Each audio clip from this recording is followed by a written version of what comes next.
Friends, अगर मैं आपसे पूछूं कि हम इंग्लिश में बाइनोमियल पेयर को क्या कहते हैं, आप में से बहुत सारे लोग कंफ्यूज रहेंगे कि आखिर हम इंग्लिश में बाइनोमियल पेयर को कहते क्या हैं। इस वीडियो में आज हम जानेंगे कि हम इंग्लिश में बाइनोमियल पेयर को क्या कहते हैं और कौन से ऐसे बाइनोमियल पेयर्स का हम यूज़ करते हैं जो कि हमारे डेली कॉन्वर्सेशन में बहुत ही ज़्यादा इंपॉर्टेंट होने वाला है। सो फ्रेंड्स, इसमें मैं आपको बताऊंगा 5 ऐसे कमाल के बाइनोमियल पेयर्स जो आपके डेली कॉन्वर्सेशन में काफ़ी ज़्यादा यूज़फुल होगा और आप इन सारे बाइनोमियल पेयर्स के अकॉर्डिंग अपने इंग्लिश को एडवांस लेवल पे इम्प्रूव करेंगे। Hi everybody, it's me Amar and I welcome all of you with a big heart on speak Angrezi, जहां आप सीखते हैं how to speak English.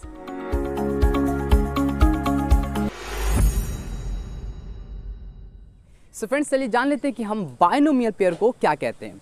Binomial pair में क्या होता है कि इसमें 2 वर्ड रहेंगे, यानी कि एक तरफ इस तरफ एक वर्ड रहेगा और दूसरी तरफ यहाँ, और ये दोनों वर्ड किसी न किसी कंजंक्शन से जुड़े रहेंगे। यानी कि वो दोनों वर्ड्स या तो एंड से जुड़े रहेंगे, या आप कह सकते हैं और से जुड़े रहेंगे, या और यू कैन से बाय से जुड़े रहेंगे। यानी कि ओवरऑल वो दोनों वर्ड्स कहीं ना कहीं किसी कंजंक्शन से जुड़े रहेंगे। उन्हीं को फ्रेंड्स हम लोग बोलते हैं बाइनोमियल पेयर। एग्जाम्पल के लिए फॉर एंड वाइड, और you can say neat and clean, pros and cons. So friends, ये सब बाइनोमियल ही पेयर हैं और इन्हीं को आज हम देखेंगे कि कैसे इन सारे बाइनोमियल पेयर्स को हम अपने डेली कॉन्वर्सेशन में यूज़ करते हैं। So friends, let's get started with very first binomial pair. और हमारा जो सबसे पहला बाइनोमियल पेयर है वो है friends neat and clean. What is the exactly meaning of neat and clean? Friends, neat and clean का मतलब होता है साफ सुथरा, यानी कि कोई भी चीज़ बहुत ही साफ सुथरा हो, बिल्कुल क्लीन हो, उसी चीज़ को हम लोग बोलते हैं बाइनोमियल पेयर के अकॉर्डिंग नीट एंड क्लीन।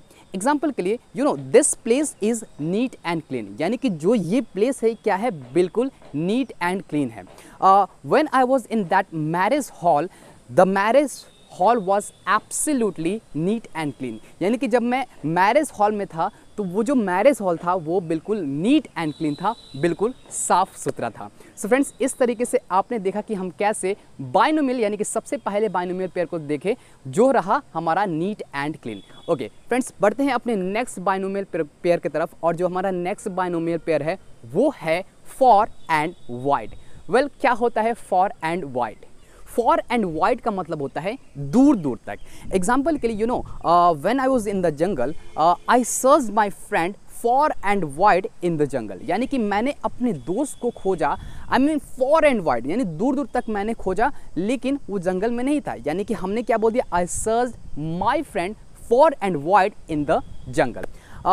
एक और एग्जाम्पल देखते हैं फॉर एंड वाइड से, जैसे people came here from far and wide to see the concert, यानी कि लोग दूर दूर से आए हैं यहाँ पर कंसर्ट को देखने के लिए। So friends, in this way आप बहुत ही आसानी से अपने कॉन्वर्सेशन में यूज़ कर सकते हैं फॉर एंड वाइड।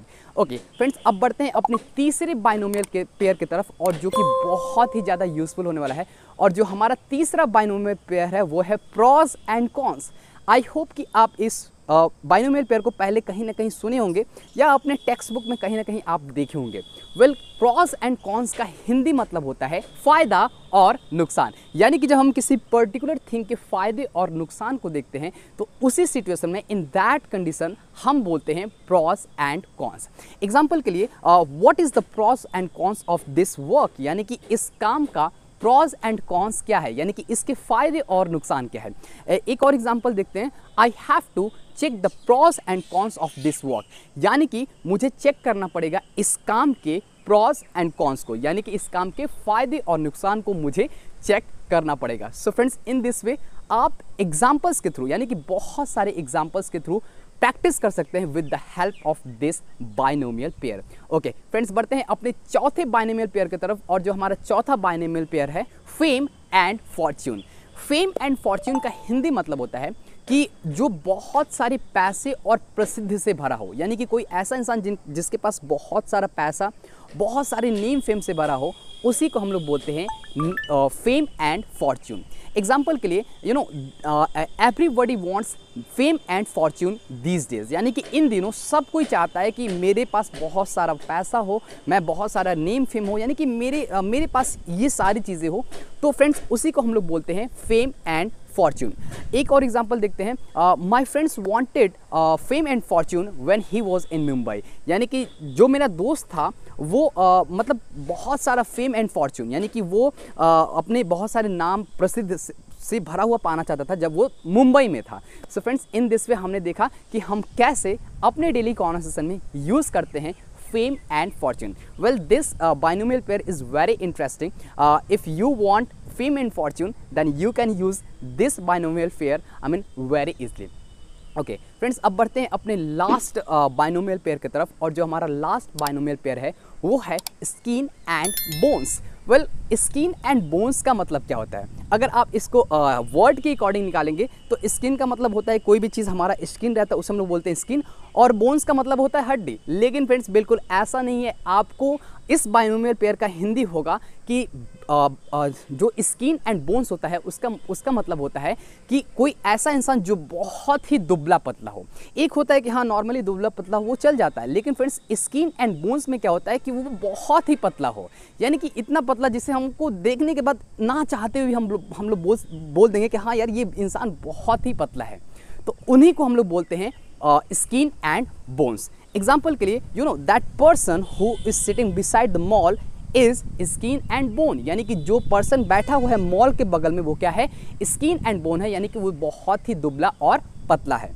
ओके, एक और एग्जांपल देखते हैं कि when I was 16 year old on that time I was skin and bones, यानी कि जब मैं 16 साल का था तो मैं क्या था? दुबला और पतला था। So friends in this way हमने देखा कि कैसे हम अपने डेली कॉन्वर्सेशन में स्किन एंड बोन्स का यूज़ करते हैं। सो फ्रेंड्स इन सारे बाइनोमियल पेयर को यूज़ करके बहुत सारे सेंटेंसेस को बनाइए जो कि आपके डेली कॉन्वर्सेशन में बहुत ही यूज़फुल रहेगा, और जब आप इन सारी बाइनोमियल पेयर को अपने कॉन्वर्सेशन में यूज़ करेंगे definitely your English would be outstanding. So friends, try to use these all binomial pairs in your daily conversation. तब तक के लिए friends, keep practicing as much as you can, and please let me know some example related to these all binomial pairs in the comment section. I will wait for you. Till then, keep practicing once again and as much as you can. And I always say, if you want to speak English fluently, do only one thing, and that is stop wishing, start speaking.